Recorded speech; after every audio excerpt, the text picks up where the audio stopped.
ಪ್ರೀತಿಯ ವಿದ್ಯಾರ್ಥಿಗಳೇ ಹಾಗೂ ನಮ್ಮ ಮತ್ತು IQAC ಯೂತ್ ರೆಡ್ ಕ್ರಾಸ್ ರಾಷ್ಟ್ರೀಯ ಸೇವಾ ಯೋಜನೆ ಘಟಕ ಮತ್ತೆ 1 ಮತ್ತು 2 ಈ ಸಂಯುಕ್ತ ಆಶ್ರಯದಲ್ಲಿ ಏನು ಸ್ವಲ್ಪ ಸಮಸ್ಯೆ ಇದೆ ಟೆಕ್ನಿಕಲಿ ಎಲ್ಲ ವೇದಿಕೆಗಳು ಸಂಯುಕ್ತವಾಗಿ ನಾವು ಒಂದು ಸ್ವಯಂ ಪ್ರೇರಿತ ಬೃಹತ್ ರಕ್ತದಾನ ಶಿಬಿರವನ್ನ ಏರ್ಪಡಿಸಿದ್ದೇವೆ. ಹಾಗಾಗಿ ಇದು ನಮ್ಮ CJ ಹಾಸ್ಪಿಟಲ್ ಅವರ ಸಹಯೋಗದಲ್ಲಿ ಮಾಡ್ತಾ ಇರೋದು. ಮೊದಲು ನಮ್ಮ ಎಲ್ಲ ಸಹೋದ್ಯೋಗಿ ಮಿತ್ರರು ಇಂಥ ಒಂದು ಒಳ್ಳೆ ಕಾರ್ಯಕ್ರಮವನ್ನು ಮಾಡ್ತಾ ಇದ್ದಾರೆ. ನಿಮ್ಮೆಲ್ಲರ ಪರವಾಗಿ ನಾನು ಅವರಿಗೆ ಅಭಿನಂದನೆಯನ್ನು ಸಲ್ಲಿಸ್ತಾ ಇದ್ದೀನಿ.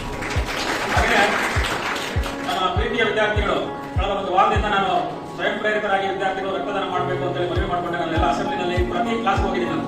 ಹಾಗಾಗಿ ಇವತ್ತು ಇಷ್ಟು ದೊಡ್ಡ ಪ್ರಮಾಣದಲ್ಲಿ ವಿದ್ಯಾರ್ಥಿಗಳು ಬಂದಿದೆ. ಇದರಲ್ಲಿ 8 ಜನ ಅರ್ಹತೆ ಪಡ್ಕೊಳ್ತಿರೋ ಅದು ಬೇರೆ ವಿಚಾರ.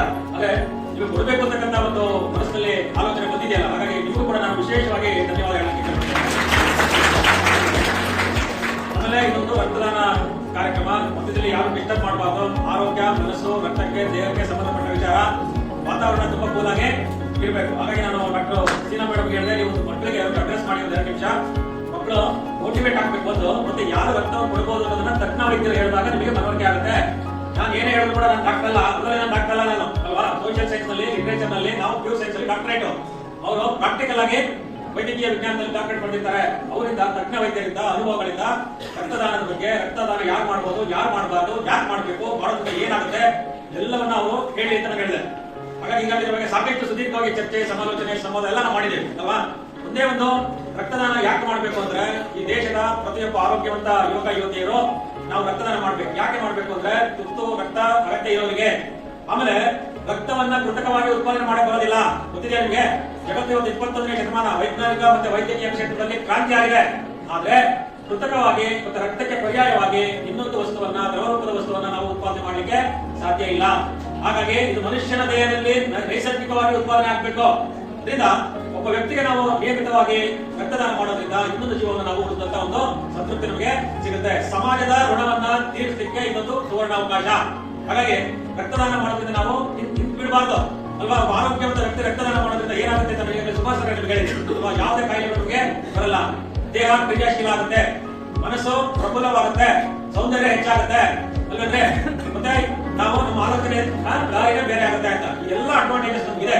ಇದರಿಂದ ಅಮೂಲ್ಯವಾಗಿರುವಂತ ಪ್ರಕೃತಿನಲ್ಲೇ ಸಹಜವಾಗಿ ಮನುಷ್ಯನಲ್ಲಿ ಉತ್ಪತ್ತಿ ಆಗುವಂತ ಈ ರಕ್ತವನ್ನು ನಾವು ಇನ್ನೊಬ್ಬರಿಗೆ ದಾನ ಮಾಡಿದ್ರೆ ಖಂಡಿತವಾಗಿ ಕೂಡ ಇದರಿಂದ ನಮ್ಮ ದೇಹಕ್ಕೂ ಲಾಭ ಇದೆ, ಮತ್ತೆ ರೋಗಿಗಳಿಗೂ ಲಾಭ ಇದೆ. ಯಾಕೆ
ಬರ್ದಿಯಲ್ಲ ಯಾವ ಫಾರಂ ಇದೆ